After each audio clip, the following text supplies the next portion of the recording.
Jealous SIL locked me in a closet at my baby shower because she couldn't handle the fact that I was giving my grandchildren before her. Hi, so I'll get right into it. I've always had a very weird equation with my sister-in-law, and recently, something happened that kind of pushed me over the edge. And not just me, literally everyone in the family. I, 28F, have been married to my husband, 28M, for 3 years, and we have been together for 6. A couple of months ago, we found out that we were expecting our first child together, and we were thrilled about it. A few days ago this week, we decided to have a baby shower and invited our families and friends to our new house for the event. My sister-in-law, Connie, 30F, and her husband were also invited to the event. Connie has been with her husband for 8 years and married for 5, and they have been trying to have a baby for a really long time, but haven't been successful. Recently, they started their IVF treatments because even though neither of them had any fertility issues, they were still struggling with conceiving. Had she been a better person, I might have felt bad for her, but after what she did recently, I'm glad that she hasn't been able to conceive yet, because she's crazy and honestly doesn't deserve to be a mother. Connie and I don't really get along, and I would say that it's her fault because I've always been cordial with her, but she just has a weird attitude about everything. Earlier, she used to be nice to my face, but I had heard from several of her family members that she constantly put me down behind my back and made fun of a lot of things about me, so I slowly distanced myself from her.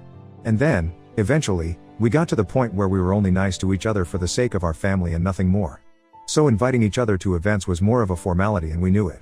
She had been invited to my pregnancy announcement party as well, and even there, all she had done was sulk, and maybe I should have taken that hint and not invited her this time, but I didn't think much of it. Anyway, a couple of days ago, I had my baby shower, and Connie and her husband also attended. They were one of the first few guests to arrive, so we had taken a few people on a house tour since it was a new home. And yes, this is quite an important detail. And anyway, after everyone had arrived, and the baby shower was in full swing, I was speaking to a couple of friends when Connie came to my side and asked me if I could show her where our bedroom was, because she wanted to rest for a bit since she was feeling kind of nauseated.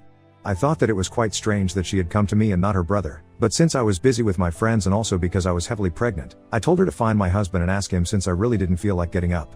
But she told me that she also wanted to speak to me in person and privately, which is why she had asked me specifically, since she didn't actually need to rest, she just wanted to talk to me and needed an excuse for it. That made me a little curious, so I decided to excuse myself and got up to take her to the bedroom so we could talk away from everyone else. I actually thought that she was going to apologize for her behavior in the past or something, because she was being really nice, and I guess that should have made me suspicious, but anyway, I didn't think of it and started walking with her to the bedroom. And here's the deal with our house: it's pretty big, and that means that our bedroom is quite a distance from the living room. There is a really long corridor leading up to it, and on one side of the corridor, we have something like a supply closet. So while we were crossing that, all of a sudden, Connie grabbed me by the arm, shoved me inside, and locked me in. The closet was a small, dark, and cramped room where we were storing a couple of unpacked boxes on the shelves, our vacuum cleaner, and a few mops. We hadn't yet installed lights in that room, and there was no ventilation apart from a tiny window that was situated really high up in the wall. Everyone in the family knows that I suffer from severe claustrophobia, so a room like that is pretty much the stuff of my nightmares. I started panicking as soon as Connie shoved me into the room, and I kept banging on the door and telling her to let me out, but I knew that there was no point because she must not have stayed outside the door for long. And there was loud music playing in the living room, where everyone was sitting, because we wanted the baby shower to be fun for everyone, and it was more of a party than a shower. Besides, even without the music, there were a lot of people in the living room, and I'm sure they couldn't hear me above the conversation because the supply closet was a little distance away from the living room. In spite of that, I kept banging on the door and screaming for someone to come help me until my voice gave out, and I honestly don't remember what happened after that. I guess I must have fainted because of my claustrophobia, since the only thing I remember after that was waking up in the hospital. Thankfully, I was lucky enough to be found about 20 minutes after I'd left the living room, since it was time to open the presents, but I wasn't even there, so people came looking for me. Apparently, after Connie had returned to the living room without me, she had told my friends that I needed to rest for a bit, and that's why I had chosen to stay in the bedroom and had sent her back to tell them. A pregnant woman choosing to take some time away from a party so she could rest wasn't all that strange, so nobody raised any questions, because what Connie had done was so absurd, it hadn't even occurred to anybody that she might have been lying. And then, eventually, when it was time to open the presents, people started looking for me, and my husband started panicking when he realized that I wasn't in the bedroom like Connie had said. He had the good sense to check the supply closet, and there, he found me on the floor, unconscious. It didn't even take a second to call the ambulance so he could rush me to the hospital, because he thought that something serious had happened and I had fainted because of some pregnancy-related complications, since I hadn't even woken up when sprinkled with cold water. Our families drove behind us, and my sister stayed back home to handle all the guests. Until we reached the hospital and I regained consciousness, nobody discussed exactly why I had been in the supply closet in the evening, even though I'm the kind of person who refuses to enter that space while there is daylight because of how cramped and small it is. I remained unconscious for about 10 minutes, and when I woke up in the hospital, which is luckily just a few minutes away from our home, they ran some tests and stuff before telling my family that there was nothing they needed to be worried about.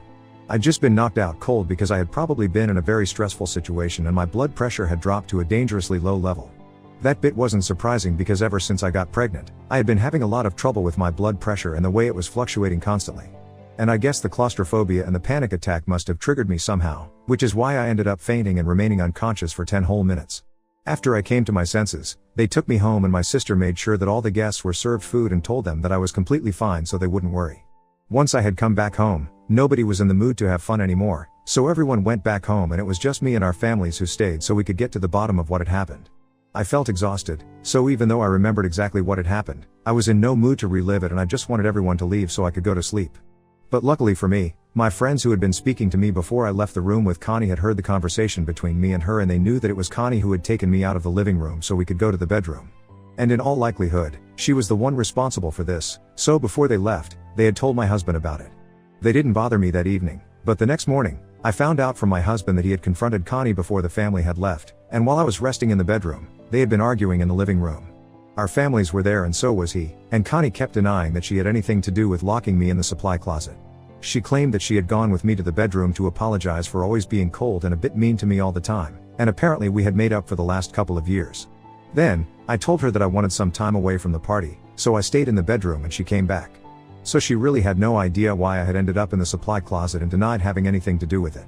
And since it was just her word against my friends, they couldn't come to a conclusion that evening. But the next morning, I woke up in a much better condition, and after breakfast, my husband asked me what exactly had happened and I told him everything. I told him I had kept banging on the door of the supply closet and begged Connie to let me out, but she probably hadn't even been there to hear me. He was furious and called the rest of the family over once again so we could deal with the situation, and this time, I was present as well, so she couldn't deny what she had done. I remember that morning, Connie showed up looking really sick and pale because she probably knew that she was screwed. Her husband also looked worried, but I don't think that he knew exactly what his wife had been up to. Anyway, I recounted what had happened that evening and confirmed the fact that Connie was the one who had pushed me into that closet and left me there. Everyone seemed horrified and nobody really knew what to say because I don't think anybody wanted to believe that somebody they had known for so long was capable of doing something so horrible. Truth be told, I get that because no matter what kind of relationship I had with Connie, even I had found it very difficult to believe that she had done something so unhinged. But that was the truth. She had tried to harm me on purpose, and I didn't even feel safe around her anymore. After I was done talking, my mother-in-law, Pam, was the first one to speak up. She sounded really disappointed and resigned, and said that she should have seen this coming, because, for the past couple of months, Connie had been absolutely livid with me. The reason for that was that she felt like I was rubbing it in her face, the fact that I was pregnant before her, even though she had been married for longer than me. She had even said that she was very unhappy with the fact that I would be the first woman in the family to give Pamela a grandkid and not her. But Pam thought that these ramblings against me were just harmless and petty, so she never brought it up with us, but she had no idea that Connie would go out of her way to do something like this out of anger and jealousy. At that point, Connie started crying and said that she hadn't done this out of anger, but it was only meant to be a harmless and innocent prank. She claimed that she had no idea that this was going to go so wrong, and she had actually intended on just leaving me locked in there for a couple of minutes as a prank, and then she would let me out and apologize for not just locking me in for her behavior towards me for the past couple of years. She said that she had completely forgotten about the fact that I was severely claustrophobic, and when she realized that I had fainted in the supply closet, she knew that people would think that she had done this on purpose, and that's why she had chosen to lie about the previous night, because she was scared of the consequences. But now, she did not want anyone in the family to misconstrue what she had done, and she had done it, so she insisted that it was just a prank and she didn't really intend to harm me. Unfortunately, for her, nobody really believed her because, well, it wasn't very believable. And I was very pissed off that she had put me through so much just because she was upset that she wasn't getting pregnant, as if it was my fault. I hadn't even been rubbing anyone's face like she was saying. I had only held a pregnancy announcement a couple of months back, and now, this baby shower. As far as I'm concerned, these are very common events pregnant people host, and they are not meant to rub the pregnancy into anyone's face. If that's how she felt, that was her own fault and insecurity showing. Also, what she had said about me being the first woman to give Pamela a grandkid was just disgusting, because this wasn't a competition or a race. The bottom line was that she was upset that she hadn't had any luck in getting pregnant, and I hadn't even been trying, but I still got pregnant. And it sucks for her that she's having to deal with fertility issues in spite of having all normal results, but that's really not my fault or my problem. And I had had enough rest, so I was furious the next morning, and I told Connie that for the past couple of years, she has been nothing but weird with me, but I had never even done anything to her. In fact, I had always tried to be nice to her, and she was the one who had constantly faked it with me and then gone behind my back to talk crap about me. Even then, I had stayed dignified and just distanced myself from her, but it seemed like she was just never happy and wanted to make sure that she created enough problems for me. I told her that I could understand that she was feeling jealous and insecure, but for somebody to act like this, was just demented, and I did not feel safe around her anymore. I told her that she was a horrible human being for what she had done, even though nothing had happened to me, something very easily could have happened, and I knew it was not a prank like she was trying to pass it off as. I knew that she saw me as competition, but unfortunately, I was not competing with anyone and she had no right to drag me into this for no reason. Then, I told her that I did not want her visiting or speaking to me anymore, and then, I turned to everybody else and said that if they spoke to her again then I would not speak to them. So it was either going to be her or me, and that's when Connie started protesting, saying that I had no right to do that, especially when she had just been playing a prank. I could see that both she and her husband were actually worried, but I had said whatever I had to say and they could go on screaming, but it didn't matter, since I knew that the rest of the family was also going to agree with me. Eventually, Connie got way too loud, and my mother-in-law had to step in. She told Connie to stay quiet because this was just the consequence of her own actions and she had lost the right to protest against it. And then, she said something that shocked us all. She backed me up and told me that I was right. It wouldn't be possible to look at Connie the same way because what had happened was just insane and nobody was going to believe her claim of it only being a prank. Then, she went on to say that she was cutting Connie out of her life for now and maybe in the future they would be able to make up, but right now, she didn't want anything to do with her. And that also meant that she was no longer going to be paying for the IVF treatments, so they would have to look for some other way to deal with it. My father-in-law, who is a generally quiet man and mostly lets Pamela do all the talking, also agreed with this, and I'm not even exaggerating. Connie and her husband literally erupted at that point. They started screaming at Connie's parents and said that they couldn't do this since everyone knew that they were really desperate to start a family and they couldn't afford the IVF treatments along with everything else that was going on, so Connie's parents had been their only hope. For context, my in-laws are quite rich, but Connie's husband's parents aren't exactly on the same level, so they couldn't have approached them for help. Connie and her husband have just started a new business. It's barely been a few months, so they haven't managed to break yet, which is probably why they were relying on Connie's parents for the money for the treatments. We didn't know about that before it was brought up by them, and it was a huge deal that they were backing out of it since Connie had been pretty desperate to have a baby. When Connie and her husband started screaming hysterically, Pam stood her ground and said that given her current state of mind and the way she was behaving, she thought it was best for her not to have a baby right now, and I couldn't agree more. Nobody had anything to say and Connie just broke down and kind of just fell to the floor while crying, and it was pretty pathetic to see her like that, but I wasn't going to go back on my word. She continued to sob on the floor for about 5 minutes and nobody said anything during that time, but then, she got up and I thought that she was going to speak to her mother, but she came directly towards me and actually started begging for forgiveness. And I mean, she was really begging. She was on her knees and everything and said that she was genuinely and truly sorry for what she had done, but she knew that I could make this right by speaking to Pam and I just had to do it. Pam tried to be gentle with her and told her that her mind had been made up and not even I could change it, but Connie was not ready to listen. She was just hysterical and I don't think she was in her senses at the time. It was kind of awkward, so I didn't even know what to say and I really felt bad for her, but there was nothing that I could do. After a while, her husband grabbed her and got her to stand back up, and while she was still crying, he walked out with her and left us all still trying to process what had happened. After that, everyone went back home and it's just been me and my husband since then. We haven't been speaking about what happened with Connie because it was sad after one point, but right now, I've been feeling a little weird about it. I know that what she did to me was terrible, but I was the one who put forth an ultimatum for the rest of the family and forced them to cut her off, and that also meant that she couldn't have a baby because it meant no more IVF treatments. So I've been wondering if I was a jerk for doing that or not, and that's what I wanted to know, which is why I'm here for an objective opinion. Ida for telling my family and my in-laws to choose between me and my sister-in-law? Update 1. Hey, everyone. I would just like to first thank everyone who responded to my post and commented on it. The majority of the comments agreed that I'm not the one at fault here, so I'm pretty relieved because I had been feeling very heavy and guilty after what had happened. I guess I just hadn't expected her to beg for forgiveness like that, and she had been pretty hysterical, so I guess I started feeling bad for her. I still kind of feel bad for her, but to be honest, this was something that she deserved. It wouldn't have been fair for her to get away with all of this scot-free because regardless of what her intention had been, I still don't know if it really had been meant to be a prank or not, but the consequences of it were not really good for me. And to be honest, I think I'm still gonna stick by what I had said about her not being ready to be a mother just yet. If she is acting like this, so unhinged and irresponsible, just because she's pissed at me, then I'm not sure how she thinks she's ready to handle a baby.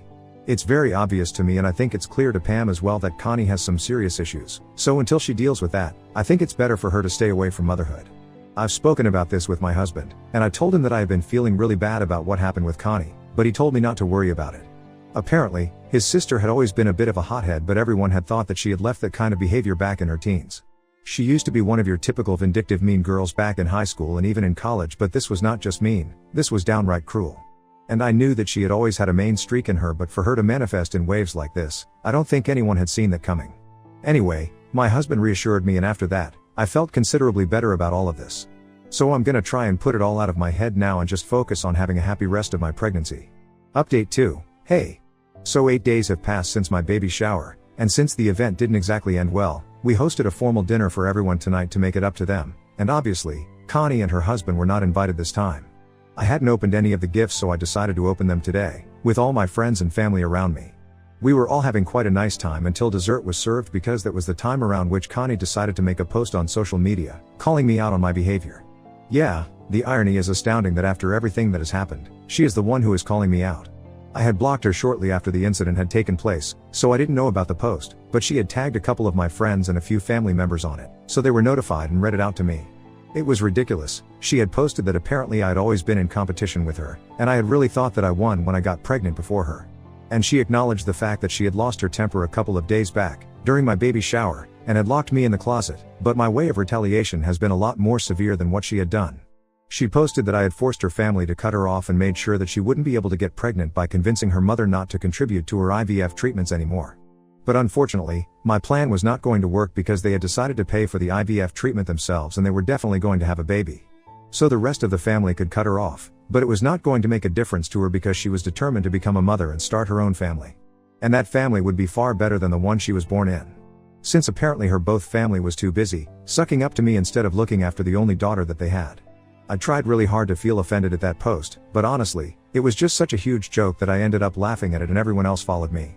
So we brushed it off as a big joke and didn't even talk about it, because I wasn't going to let Connie ruin an event for me a second time. I'm pretty sure that she had picked this day on purpose as well to make that post because she wanted to gain sympathy and attention, but unfortunately, nobody really has any of that to spare for her. Not after what she has done, at least. Update 3. Hey, so I have great news for everyone. I recently gave birth to a really beautiful and healthy baby girl. She is 6 weeks old now and I already love her more than anything in this world. In fact, my husband and I are already fighting over who loves her more, but we know for a fact that we love her the most. Motherhood has been beautiful so far and I've had my fair share of struggles, but this has made it worth it. But this update is not going to be about my daughter, even though I could totally go on writing about her. This is actually going to be about Connie, because she's getting divorced and I'm honestly not surprised that this is happening. I heard from a couple of people that she and her husband have been living separately for the past couple of weeks, and they have finally announced on social media that due to irreconcilable differences, they are going to be separating. Apparently, they had tried really hard to make it work in the past couple of months after the incident with me, but I guess the stress of everything just got to them and they can't be together anymore. And I don't think it's going to be an amicable divorce, because they have decided to sell their business, and had it been a mutual thing, I don't think they would have tried to do that, because that business was their first baby and they had put in a lot of hard work into it. It's sad that they are separating, but not very shocking. Connie's parents are still not speaking to her, though, even though I have told them that I would be fine with it if they decided to get back in touch with her after the news of the divorce broke. But they told me that unless she apologizes to everyone and does it sincerely, they are not interested in having any contact with her. Honestly, I count myself to be very lucky that I have such supportive and loving in-laws, because I don't think everybody has been blessed by people like them in their lives. My own parents have also been incredibly supportive ever since I gave birth and even before that, and I feel really lucky that I have such a great support system around me. Connie could have had the same for herself if she had just bothered to be nice to the people around her, but well, that was never one of her strong suits. At this point, I don't even feel angry, I just feel bad for her. She could have had a good life, regardless of the unexplained fertility issues, but she chose this for herself. Anyway, that's none of my concern anymore, and I just felt like I had to share this here so I could get it out of my system. But now, all I'm gonna do is focus on raising my daughter, and yeah, I can't wait for all the great parts of motherhood. Thank you for watching this video. Make sure to like the video and subscribe for more videos like this. Until we meet again.